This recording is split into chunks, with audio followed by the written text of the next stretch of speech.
जय भीम साथियों। इस गीत में बाबा साहब की कुर्बानी झलकती है। जिस गीत की प्रस्तुति मैं देने जा रहा हूं, आशा नहीं, उम्मीद और अंदाज नहीं, पूर्ण विश्वास है कि आप सबों को पसंद आएगी। और इस पंचशील स्टूडियो में आज रिकॉर्डिंग हो रही है, जिसमें हमारे हारमोनियम पर संगत कर रहे हैं नथुनी भाई, और नाल पर सी जन्म बाबू, और बेंजू पर कंता बाबू, और इस स्टूडियो में बैठे हुए हमारे कवि जी, बिगन विद्यार्थी कवि जी की मौजूदगी में मैं महेंद्र गुरु जी इस गीत की प्रस्तुति देने जा रहा हूं। संविधान बनाकर भीम ने सबको तूने जगाया है। संविधान बनाकर भीम ने सबको तूने जगाया है। पढ़ना लिखना बोलना हमको शिक्षा का दीप जलाया है।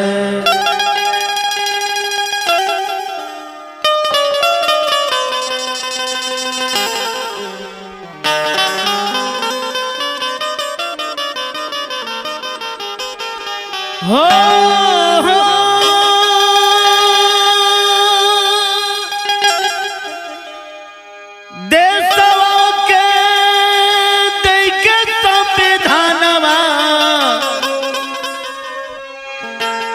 ईश्वरता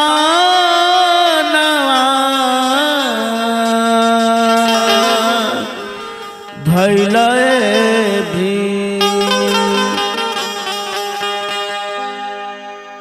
देशवा के देके संविधानवा,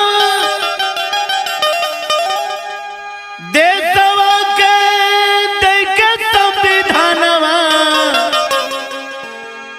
ईश्वरता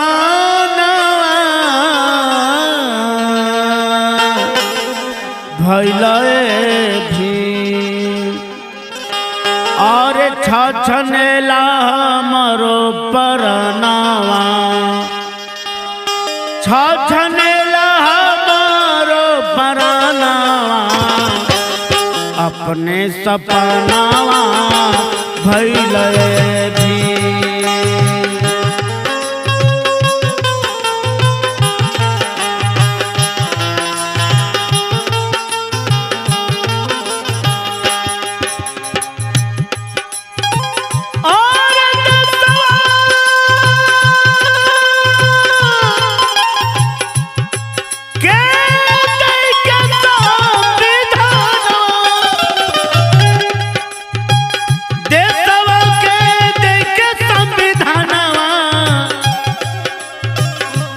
अपने सपना भैल भी। छछनेला हमरो परनावा, छछनेला हमरो परनावा, अपने सपनावा भैल भी।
साथियों, जब 6 दिसंबर 56 को खबर आती है कि हमारे बाबा साहब नहीं रहे, तो दिल्ली की गलियां, दिल्ली की सड़कें सूनी हो गई। चारों तरफ से आवाज आने लगी कि हमारे बाबा साहब नहीं रहे, इस दुनिया से चले गए। रोने बिलखने की आवाज चारों तरफ से आने लगी। साथियों, कैसे? दिसंबर 56 वाला दिनवा, 6 दिसंबर 56 वाला दिनवा, शोक के लहरिया छाए थी।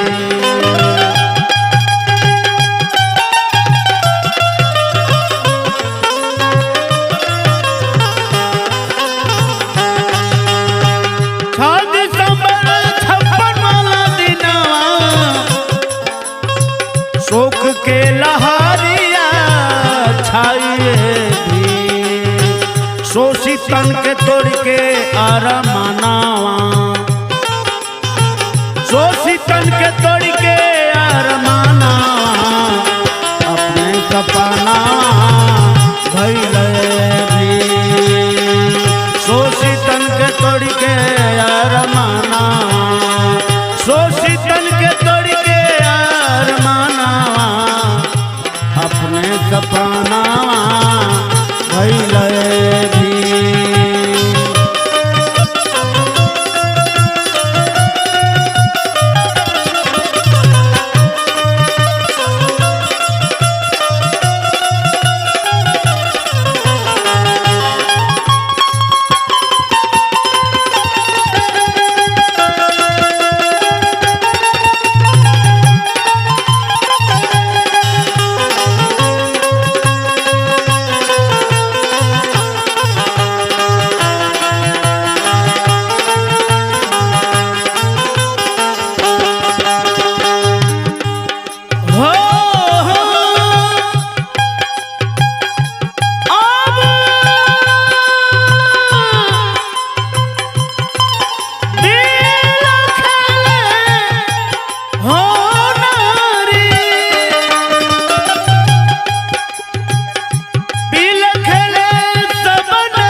बड़ा भारी दिहले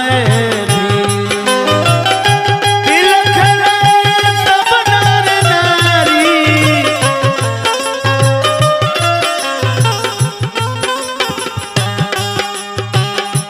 एक करिया आंदोलना, एक करिया आंदोलना, अपने सपना